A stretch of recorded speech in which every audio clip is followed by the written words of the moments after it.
Gogiwa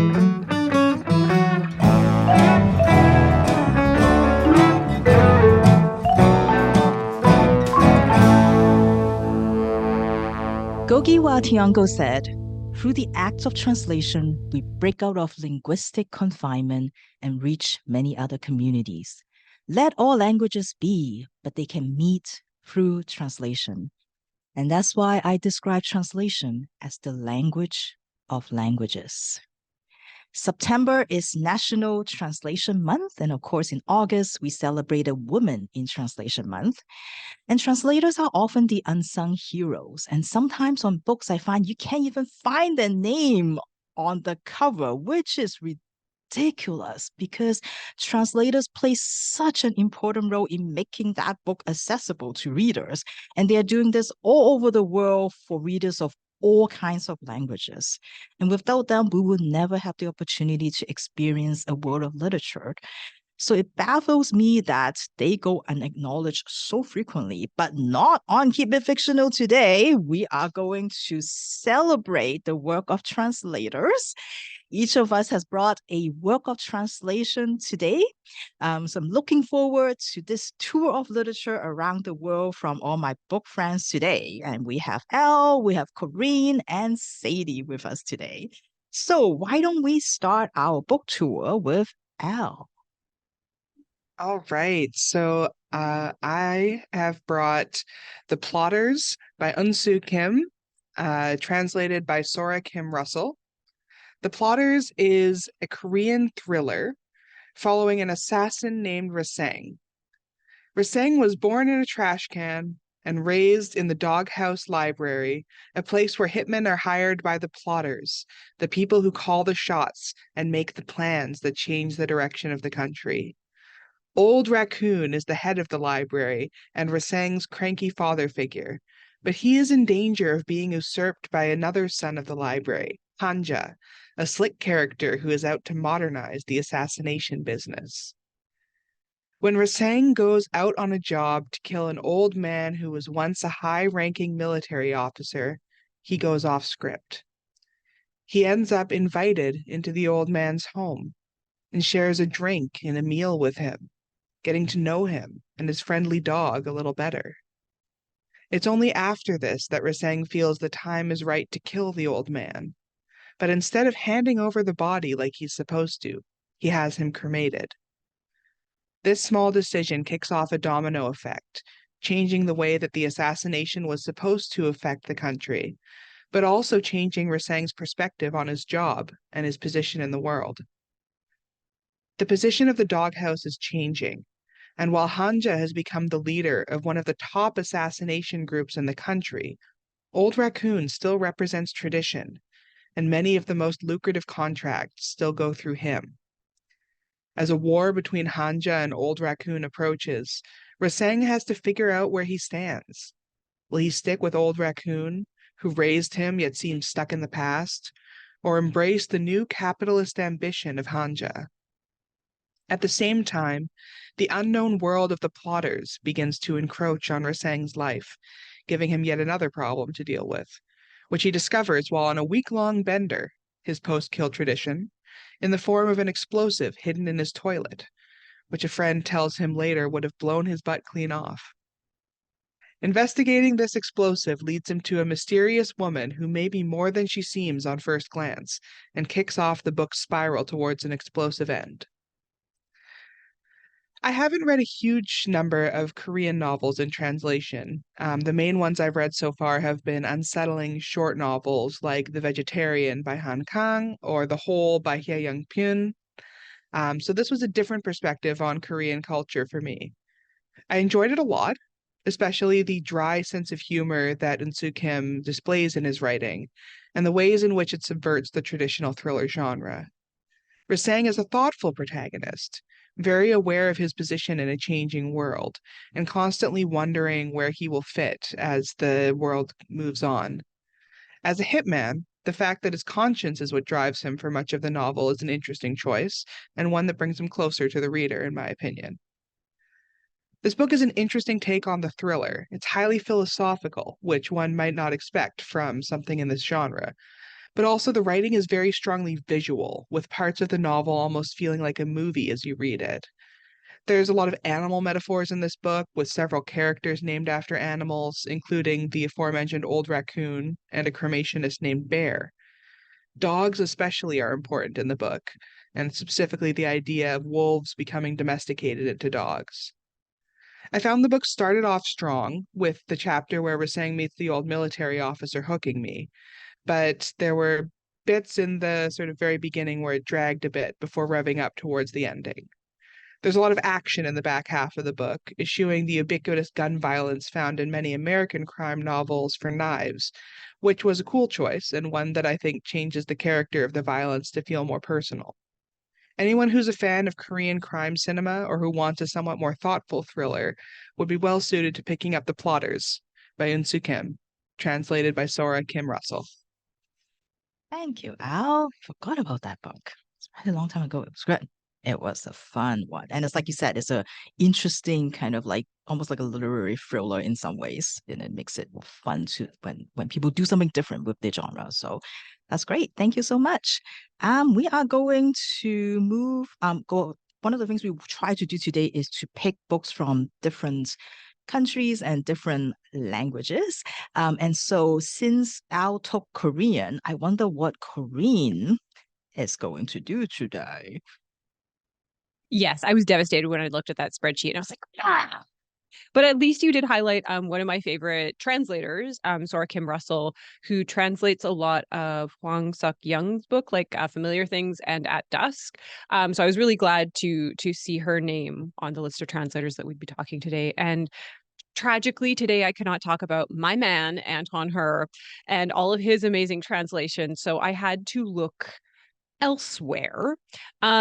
But this is an author that I actually did see pop up on Anton Her's Twitter quite a bit because her new book is out and it's sitting on my bookshelf and I was maybe going to choose it for this podcast, but it is like 800 pages long. And due to my technique of reading the book the night before, I did not think that I would be able to be here and talk about it in a coherent fashion.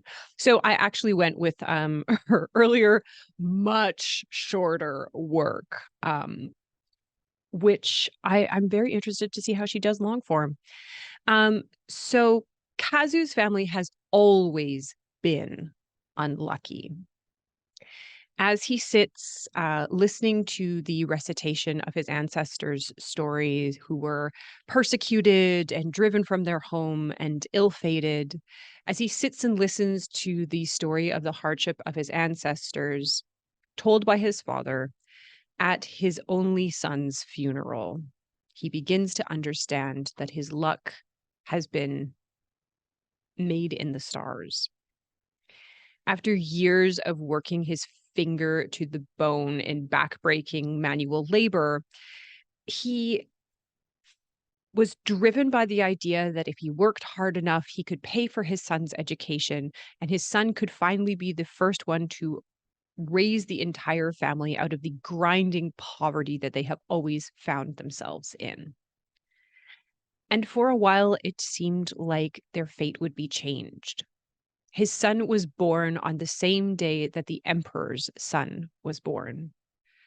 Although their circumstances couldn't be more different. The emperor's son was born to a radio announcement and joy of the entire country, while Kazu's son, his birth was difficult as he raced down the streets to get the midwife to help his poor, suffering wife, even though he knew he could not pay her. And after working all of these years, after never seeing his son, never taking him to the zoo, never taking him for his first drink, never really having a conversation with this son, all of his dreams are realized when his son at 21 years old passes his radiology exam and he is destined for a new and better life. Until again, far away from his family working in Tokyo, Kazu gets a call that his son has suddenly, inexplicably died. And so he returns back to his home, one of the handfuls of times that he has been there, to lay his son to rest. Kazu has always been unlucky, on the fringes of history and society. He was born during World War II, but was not old enough to go and serve, but felt the impacts his entire life. His family were poor, rice pickers, kelp gatherers, but they never seemed to have enough money. He wanders from labor job to labor job, eventually going down to Tokyo to be a part of the building projects for the Olympic stations. Again, on the fringes of it, not involved in it, but using his own hands to dig through the dirt because they did not have machines to do it. His life has always been tied to the life of the emperor, even though they couldn't be more different. His life has intersected with them, and so has his death. Indeed, as we start the novel, Kazu is dead. He has haunting the Ueno Station Park, one of the main beautiful attractions in Tokyo, pleasing to the eye, surrounded by glittering museums and galleries. But it is also the home of Tokyo's homeless population. And this is where Kazu has found himself. After after tragedy in his life, he finds himself among those who have nothing. And even after death, he cannot escape this. This book is is about a man and about outsiders who are kind of living on the fringes of society, buffeted by bigger things they cannot control. There are the small personal disasters that Kazu experiences, as well as the natural disasters, earthquakes, tsunamis, and the man-made disasters, the firebombing of Tokyo by the Americans. How all of these things affect the most vulnerable people. This book is about the life, death, and afterlife of Kazu, who continues to be unlucky. He is stuck in this park watching all of the rich people go by and the lives of those that he lived with go by. This is the National Book Award winner for book and translation, Tokyo Ueno Station by Miri. And what I think this book does really well is, as she kind of says in an interview with the New York Times, Japan likes to present itself as being very clean. But how you achieve that is often by pushing those that are deemed unworthy by society out of that picture. And in fact, the homeless people in Ueno Park are constantly displaced by the emperor's family coming to visit anytime they want to go to a museum, anytime they want to go to a gallery. The riot police come, make them pick up all of their belongings, their tents, their homes, their pets, and leave for somewhere else. They don't care where, they just can't be there. I think that this book is such an interesting and empathetic way of looking at people experiencing homelessness. In fact, the author based this on a lot of interviews that she did with people living in Ueno Park. There are some really beautiful and heartbreaking things. In one part of the book, Kazu says, before we had families, we had houses. Nobody starts off life in a hovel made of cardboard and tarps, and nobody becomes homeless because they want to be. I think that she brings such a level of empathy and humanity to these people that are often invisible in society. And I think this comes, and she has said that this comes from her own position as an outsider in Japanese culture. So she is Zainichi Korean. So after the Korean War, her mother immigrated over to Japan. And although Miri has been born and speaks Japanese as her native language, she is still a Korean citizen. She will never be a Japanese citizen. And so that feeling of being on the outside, she has a story where she was a very quiet and shy child. Her life was very difficult because of these structures put in place to not allow her and her family to be fully integrated into the Japanese society. That she was in a class and her teacher looked at her and said, "Well, can you even speak Japanese?" Even though she was born there, even though that is the only language she knows. And so she has said that when I was a child, I didn't belong anywhere. So I feel like that's what I'm writing about when I write about the homeless people or people on the edge of society. She describes herself as a parabola antenna so that I can magnify the voices of people who aren't often heard. So this small, very slim, easily readable volume is okay. I should say easy in some way, not very easy. In other words, has been translated by the Japanese by Morgan Giles, and Morgan Giles was very struck by this novel in that again, it's examining a part of society and of voices that aren't always necessarily heard. And what I didn't know until again, I listened to Anton Herr's Twitter, is that often translators are the ones that are pitching these books to publishing houses. It's not always necessarily publishing houses that know that these books are great and then commission them to be translators. It's the translators actually doing the legwork. They're the ones reading these books and saying, actually, I would like to pitch this project to you to do this in translation. And so Morgan Giles was really drawn by the theme of this book, and that it was examining that society that has never really been represented before, as well as Miri is a very poetic writer. If you're looking for a lot of plot in this book, you're not necessarily going to get it. You're going to have to really squint pretty hard to figure out what's going on. It took me quite a few pages to realize that he was dead. So that was interesting. It's again, not so much a narrative. It's more like a really long tone poem. So if you feel like you want to harken back to Longfellow or Tennyson and you're like, poems should be longer. Poems should just be so much longer. Then you're really going to enjoy this. If you like narrative and plot and characters and things that lead to A to B, oh boy, is this not for you. Oh boy, because you're not going to get a linear narrative. It's more like a little squiggly line that also goes into a circle, and then there's this sadness wave. But then hope, and then that hope is going to get crushed. But it is, as a person who doesn't mind a tone poem, I really liked it.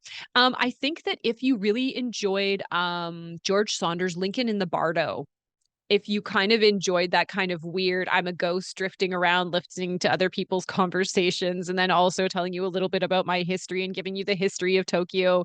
But also there's these ladies who are just talking about lunch and their crummy husbands. This is absolutely going to be for you. If you like eavesdropping with a little bit of social history, then this is also going to be for you. But if you want the book that is described by the back end for the dust jacket, it's not going to be that. It's not just going to be that. Just accept that this is a very long, beautiful tone poem and just let it wash over you. Let it wash over you like a wave, and you will really, really enjoy it. So I'm very thankful to you, Miri, for this very beautiful, poetic look at kind of the fringes of society, and also to Morgan Giles for kind of bringing this to English speaking audiences. So yeah, tone poems, people, tone poems. Thank you, Miss Corinne, for bringing us a book that maybe give a different perspective. I think you're totally right. As an outsider who don't live in Japan, you don't often hear and see, that side of Japan, which obviously exists, but it's just not something that is obvious to us because it's not, like you said, advertised. So yeah, thank you for that. So why don't we go to our existential question for today? Since we're talking about languages, I would love to know from my book friends, what made up language would you like to learn? What seems like a made-up language that would be interesting? I do have an answer to this one. This is a made-up language, so I'm like sticking within the criteria, but it's also real. I think Esperanto is hilarious. There's just something about like the beautiful naivety of someone who's like, well, it's very easy. I'll just make a language that everyone can understand. Oh my dude. It's like a beautiful humanitarian idea that as soon as you like think about it critically for 2 seconds, you're like, oh, no, no. But I would honestly like to learn it because it is such an interesting thought experiment that he clearly thought would work and would never work because within language is built in your entire worldview, whether you realize it or not. And as soon as you kind of buff it up against another language that you're learning, you're like, oh no, it's not just words, it's how you think. And it's how you perceive the entire world. And so in that way, like Esperanto is doomed to failure because you can't do that, friend. But I would love to learn it because it makes me laugh every time. Pretty sure I have borrowed a book from the library way, way, way back on it. Just be like, what is this? Yeah, it's fascinating for sure. Yeah. For me, I mean, this will not be a surprise, I think, and I actually have a conversational language course that I bought for this. And it belongs to the Living Language series, which is a real series that publish language courses for like languages around the world. And I have got one at home, which I wish I had it with me, which is on living language Dothraki. I did actually, I didn't actually listen to it that much, but I'm like, I would love to try to learn Dothraki. And if that is not something that you would like, on Duolingo that you can also learn High Valerian, I believe it is. So that's also available. So yeah, I think Dothraki would be something. One day I'm gonna pick that living language, get those CDs out, and I don't know, I don't have a CD player, but like, find a way to like listen to that, I think, and learn that language. Come to the library and use one of the computers. Yeah, no thanks. See, I was also going to say Dothraki. Mm-hmm. And mine was split between Dothraki and Tolkien's Elvish, just because it's so prolific and gigantic, and you would never be able to learn all of it ever. And I don't know why that's appealing to me, but for some reason it is. So yeah, just one of the various parts of Tolkien's Elvish. Yeah, which dialect of Elvish would you like to learn? We've got Sindarin, we've got suddenly I can't remember the others. I used to have a book I called A Gateway to Sindarin, and it was actually like a grammar of Sindarin. So yeah, with the Tolkien tattoo that I have, you would think that it would be Elvish, but actually the language that popped into my mind first was the Belter cant from The Expanse. The Expanse is a sci-fi series, and there is a group of people who live out in the belt or the Cooper Belt who do a lot of mining work and stuff for human colonies. And they've been separate from Earth for long enough that they've developed their own cant, their own sort of Creole language of a bunch of different languages. And there's a little bit of it in the books, but in the TV show, they actually had someone work on it as a conlang, and it sounds great. And I would love to learn it. I think it would be really cool. I mean, obviously, the question is fashioned in a way that is a very nerdy question. And it's no surprise that we all have very nerdy answers for this question. Surprised Klingon didn't come up. Come on. It's a very harsh language. Yeah, but it's fun. It's just fun to spit at people. I feel like. I don't know, when you're you don't need the speaking it. language excuse to do that. Like, you can spit in someone's face if you want to. Very true. Anyway, I will save my spitting story for later. So Yeah. Anyway, so I will talk about my book next.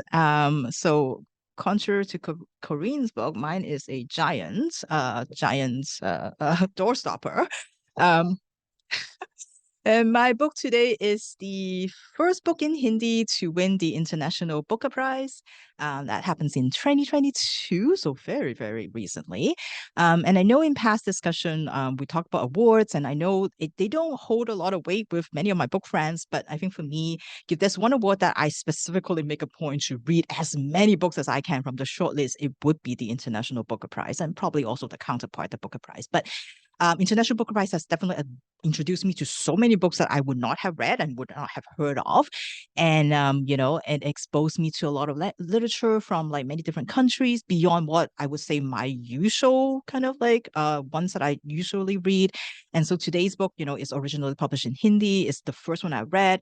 This year's winner, which is Time Shelter, is written in Bulgarian, and that's again a corner of literature that I've never been to, but thanks to this award, I got there. So, I was basically thankful for anything that really brings more awareness to works in translation for me. So my book today is The Tome of Zen, and it's by Geetanjali, Shree, and translated from Hindi into English by Daisy Rockwell. And Daisy Rockwell is a translator who lives in the States, and she has done many, many works in Hindi.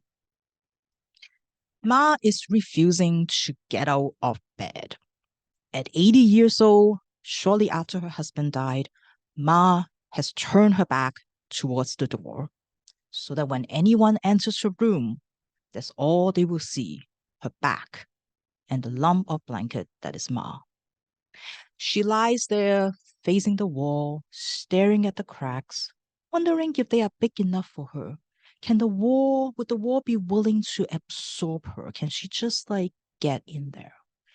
Everyone tries to coax Ma out of bed. Her son, her daughter-in-law, her daughter, her grandsons, the servants. They tell her that the chrysanthemums are blooming. Ma, come see, get up. They invite her to go out for lunch. It's beautiful day. Let's have lunch outside. Join us, Ma. But Ma won't get up. Not even her favorite grandson, Sid, can get her out of bed. Sid comes barging into the room, singing out loud, playing on his air guitar, telling Granny, Granny, you naughty girl, get up, get up. But all he got was a smile from Ma. He is her favorite after all. But she won't get up. All everybody hears from Ma is the refrain of no, no, and no. But one day a cane arrives, a gift for Ma from Sirius' son, one of Ma's grandson who lives overseas in the States. It is a collapsible cane, a cane that is decorated with butterflies, so that when you flick it open, the butterflies seem to be flying out. And while the family bickers and argues about how to get Ma out, how to get Ma up, who is responsible, blaming one another for not doing their part as son, as daughter-in-law, Ma disappeared with the cane. And when they finally found her, Ma has taken her first step of transformation and metaphorically, because this is a Virginia book, metaphorically shed the first layer of her skin. Tome of Sand is a novel about many things. It started off sort of as a feminist tale, tackling sort of the traditional roles and expectations of women in many societies, how they're expected to provide unconditional service, how they are supposed to embrace the role of being a wife, being a mother, being a sister. And we feel this pressure in Ma, in Bahu, the daughter-in-law, and in Betty, the daughter. And what it means to get across these boundaries of gender roles. And that's what really Tome of Sand is about, is exploring how to cross these boundaries. In the case of Ma and Betty, the daughter, is about the boundaries of family obligations. And at one point after they found Ma, she decided to move in with her daughter, Betty. Now, Betty is supposed to be the rebel in the family. She has moved out. She got married and then she got a divorce. She lived alone. Her house is full of a random assortment of mismatched furniture and art and collectibles. Nothing makes sense in her her house, and it's an affront to like her family's eyes. Like, this is not a place that they like to visit. But yet when Ma moves in, Betty is the one who starts to fret, who starts to worry, who's getting concerned when Ma starts taking risks and doing things that she feels like Ma is too old for. And she became that caretaker, while Ma is the carefree person that does whatever she wants. And Betty started to question like her identity, started to question like, well, I'm supposed to be the outcast. I'm supposed to be the progressive one. What's happening here? And it's about crossing those borders and boundaries. And as Ma would say, let's go, let's go. It also sort of explores the idea of gender. After Ma moves in, Rosie starts showing up at Betty's house. And Rosie is a hijra, which, if you remember from one of Fiona's book, it is a term in Hindi for a transgender woman, someone who is not supposed to belong, somebody who they don't consider to exist. But in the morning, when Betty wakes up, Rosie's will be there. When she goes to bed, Rosie is still there, chatting, laughing with Ma. They're organizing some community project together. And Betty can't help but feel just a little jealous and just a little inadequate. Like, what is it about me that I can't take care of Ma? Why does Ma needs this other friend? And she's also very confused about Rosie because Rosie sometimes will show up as a man. And she can't quite tell, is this Rosie? Who is this? And so trying to figure out someone who doesn't conform to those boundaries. And Rosie later on will represent a very, very important boundary that Ma will cross eventually. Tomb of Sand is one of the novels that are written about the partition in 1947. And unfortunately, a lot of these books, even though they're written in English and published in India, they're very often not available in elsewhere. And so the author here give a shout out to many of these novelists in one of the scenes in Tomb of Sand. And through Ma's personal journey, we get to see how traumatizing this violent event has caused among people. This border that was just imposed one August day, just like that, and how it results in millions of death and migration and of refugees, and how it is continued to divide free nations until this day, and all the pain and all the suffering that this event has caused. It's interesting to read some of the reviews of this book because maybe a little bit similar to Corinne's book, it's like people feel like this book is too meandering. There's too many tangents and there's too many asides and too many commentaries. Sure, this is a more than 600 page. Can the story be told with fewer pages? Maybe, but will it be as much fun? I don't think so, because it's really those asides, those like inner thoughts that really makes this book what it is, and so much fun to read. You get the different points of view. You got Bade, Bahu, and Betty. You got sometimes you hear from the door talking, sometimes the crows will be speaking, sometimes you got some unnamed random character that show up once and they will like tell you that, yeah, I'm just here for this one chapter, don't worry about me, I don't have a name, and it's so much fun to try to see all these different elements weave in. And sometimes, yeah, they may not mean anything, and sometimes they do, but it adds to the novel, it adds to the flavor. And since this is an episode about translation, I also want to kind of talk a little bit about that, because even though the author is fluent in English, she decides to write in Hindi instead. It is definitely an anti-colonist act of hers, but also she's embracing her language.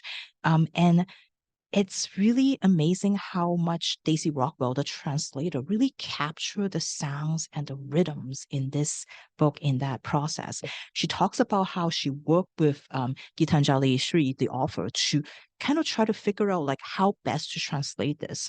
And one of the things in the Hindi language is that it has such playfulness. And, she was given the blessing to recreate this in English. So some parts of the book there's quite a lot of like words and passages that are kept in Hindi with a translation provided. But it also, like she's also not taking everything so literally and trying to capture the spirit of the work and trying to like reproduce the essence of in English. And it feels very bouncy, very playful when you read it. It's great. And it's weird to hear like the Guardian calls the translation is unnecessary loyal, which I completely disagree with. I don't think that makes sense. It also irritates me when some of the criticisms was like, oh, well, there's so many words in Hindi, people are gonna get lost, you know? I'm like, well, like, no, this is a book. You need to have those to give you that sense, to give you take you to the country. And part of the joy of reading is, you know, like doing the work in some ways yourself to try to understand the context, to do your research, to learn. So it's part of the fun. So yes, there will be some things that you don't get, but I'm sure, like, you know, one of the things, for example, they complained about was that the names of the three main characters, like other than Ma, there's like, you know, Badu, Bahu, and also Betty. All three of them are basically in Hindi. They just mean son, daughter-in-law, and daughter. And they're like, well, people won't know them. People are going to miss the context. Well, I'm sure you won't complain if it is in a European language. You just expect that the reader is going to know about it. But it's like sometimes it's a different language, so you're like complaining about it. Just it irritates me to no end to read that because I feel like that is again part of the fun of reading. Anyway, did I pick this book with Fiona in mind? Oh yeah, I did. Fiona, give you a listening, you know, like I just, you know, this is kind of for you. I also want to give a shout out to the narrator for the audiobook, which I listened to a little bit, Dipti Gupta. She did a really, really good job again capturing that language and that bounciness that I was talking about. And so yeah, I listened to a little bit on this of audio. I think it's worth listening to, it's worth reading, you know, like in whatever format that you can find that fits you. So again, this is The Tome of Sam by Geetanjali Shree and translated from Hindi into English by Daisy Rockwell. All right. So we have one more book of translation to go. Sadie, where are you taking us today? I will be taking us to Barcelona. And I'm taking us to Barcelona in 1945. So Daniel Semper was 10 years old the night that he woke up in terror, screaming with the realization that he could no longer remember his mother's face. His mother had died 6 years earlier during a cholera outbreak at the end of the Spanish Civil War. Don't worry, Daniel, his father had said. I'll remember for both of us. It was this night, in the early summer of 1945, that Daniel's father first took him to the cemetery of forgotten books. After calming Daniel's cries, his father ushers him out of the door, saying that there's something that he must show him. Now, warned never to tell anyone what he is about to see, Daniel's father leads him through the just waking streets of Barcelona until they arrive at a large door of carved wood, darkened with age. The door is opened by a small, gray-haired man who is introduced to Daniel as Isaac. Daniel and his father are brought inside into one of the most amazing sights that Daniel had ever seen. Now, Daniel has grown up around books. His father is a secondhand bookseller, and so Daniel knows books. He lives books. He breathes books. But what he sees inside this building is still more astounding than anything that he can ever describe. Towering bookshelves reach up towards the sky, seemingly defying gravity in this labyrinth of rows and aisles and galleries filled with thousands and thousands of books. Welcome to the cemetery of forgotten books, Daniel's father says. Cemetery of Forgotten Books has been around for as long as anyone living can remember, and in reality, many, many years longer than that. It is a library of sorts, but one that is only known to a very select group of people. As a bookseller, Daniel's father inherited the knowledge of the cemetery from his own father, and knowing that Daniel will one day take over the family bookshop, Daniel is now learning about it from him.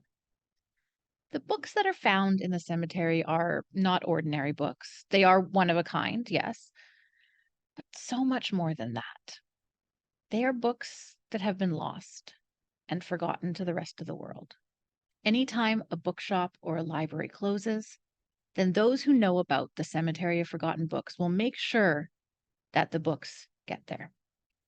And there, the books will wait, preserved and hidden away until they find a new reader. As this is Daniel's first visit to this vast library, tradition dictates that he gets to pick a book, any book that he would like, and take it home with him. Once he has chosen a book, it is up to him to make sure that that book never disappears from the world. 10-year-old Daniel takes this responsibility very seriously. He takes his time exploring the galleries filled with thousands of books, running his hands over the spines, imagining the multitude of stories that are waiting within the pages. Daniel knows the book that he will pick the moment he sees it. The book is tucked into the corner of a shelf. It's bound in wine-colored leather, has gold lettering on its front cover. The Shadow of the Wind by Julian Carax. That night, back at home, Daniel locks himself in his room so that he can finally start his new book. Now, he's only intending to spend a few minutes on it, maybe a little bit longer, to explore the first few chapters. However, Daniel is surprised when he notices that it is already midnight and he has finished the book. He was so drawn into Carax's words and stories that he hardly noticed the passage of time. And he knows then that he must read more by this author. So the next day, Daniel approaches his father to pick his brain on the author, Julian Carax. As a secondhand bookseller, Daniel's father is very knowledgeable about many books and many authors. And so Daniel knows that he must know where Daniel can get his hands on the rest of Carax's books. However, to Daniel's surprise, his father has actually never heard of the book or the author before. Daniel's father reaches out to a wealthy and well-connected colleague of his, Gustavo Barcelo, to see if he knows anything about this book or about this author.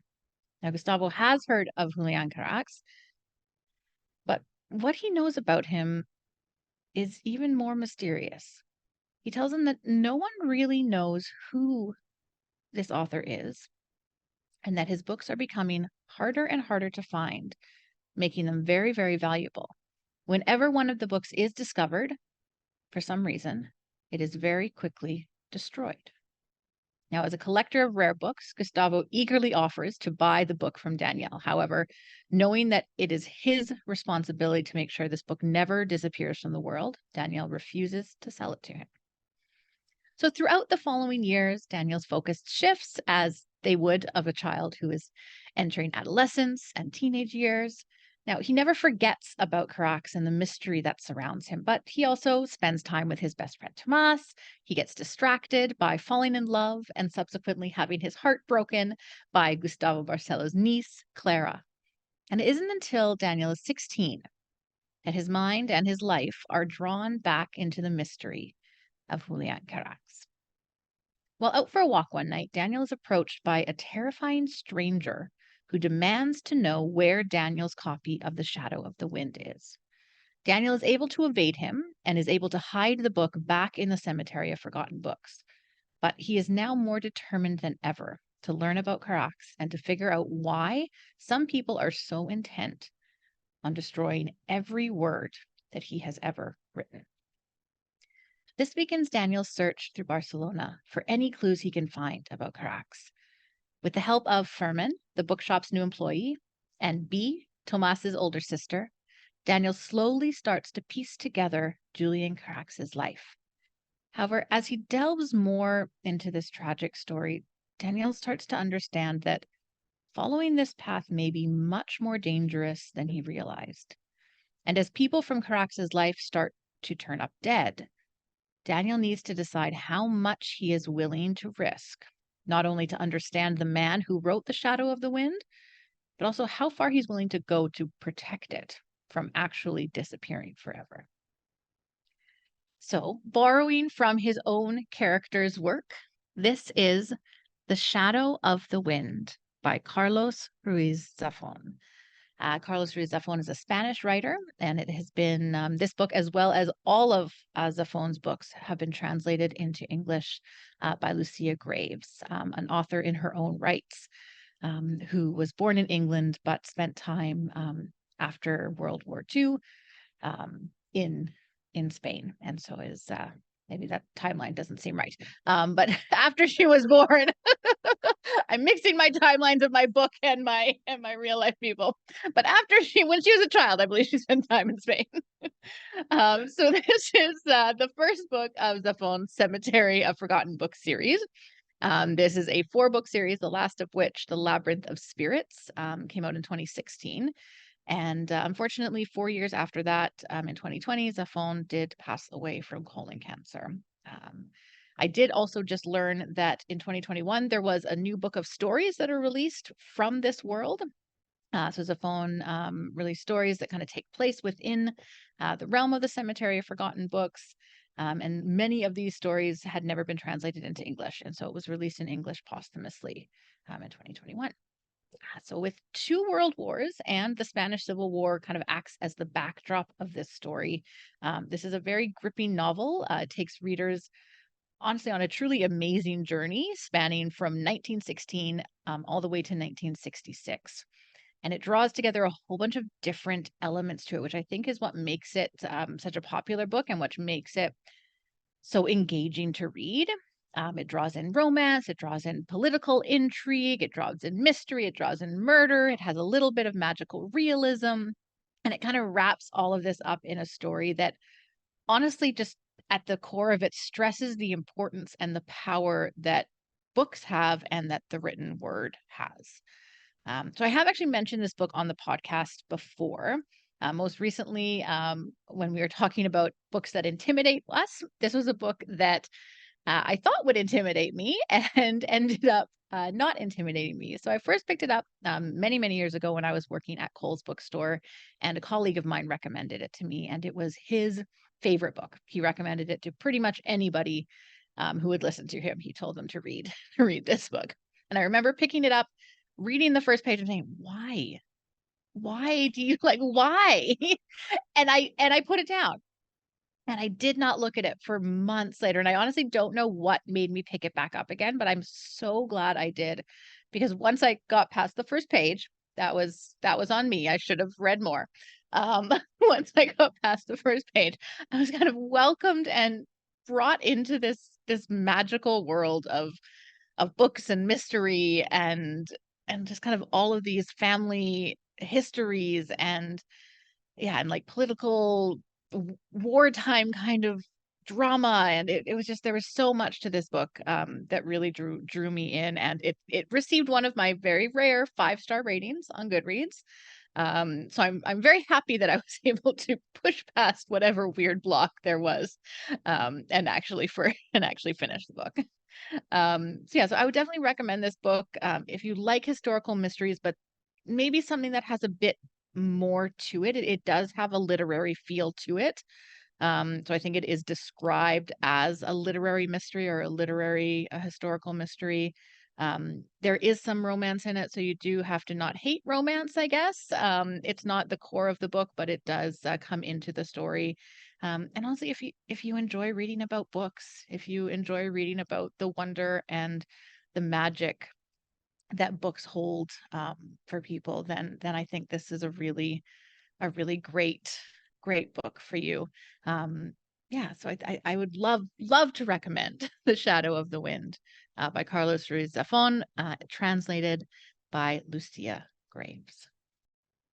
Thank you, Sadie. You mentioned all the things that I don't care for, but I do love that book. That is a good book. And I think many of us here do too, find that. Yeah. So thank you for that. And so yes, thank you everyone for bringing their book in translations for today. And thank you once again to all the translators that make all these wonderful books available to us, and also people from all around the world in all kinds of languages. And as we always say in these special kind of celebration episodes, we always say September is a great month to pick up a work of translation to join in the celebration of National Translation Month, but so is every month of the year. And you know that here we will continue to bring you translated works all throughout the year as often as we can. And looking forward to hearing what translated work you may be reading next. So do share with us. We'd love to hear more about especially books that we've never heard of in languages that we may not have tackled just yet. So, and then of course, once we learn Esperanto and Dothraki and Elfish, and also I don't remember the name of El's language. Beltercant. Yeah, so once we learn all of them, we will write our book in those languages, maybe. I don't know. Write a poem. How about that? Short poem, not your long poem, the short kind. All right. Okay. Well, thank you again for joining us for Keep It Fictional. We will see you again next week. Bye bye.